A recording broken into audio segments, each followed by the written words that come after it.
Hugasan pa natin yan.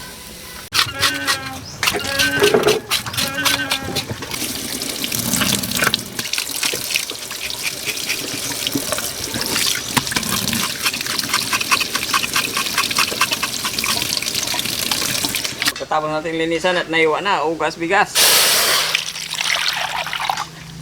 Kamatis. Sibuyas, luya. Okay. Nagkabaliktad.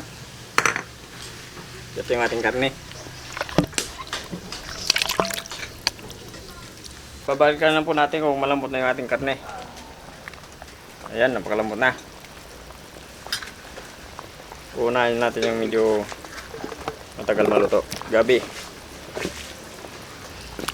Patis, pampalasa.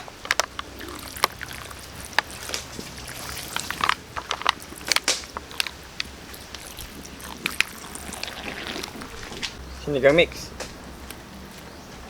Titingnan na po natin kung malambot na po yung ating gabi. Ayan, malambot na. Kung napapansin, malapot po yung kanyang sabaw. Yung isang hiwa nito, dinurog-durog po.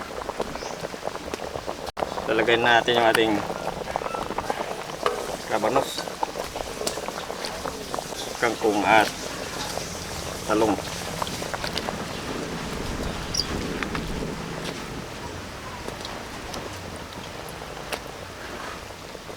Sili. Ilang minuto pa.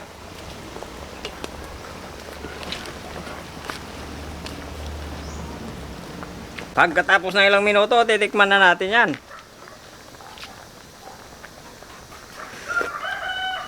Ayun, hababa na.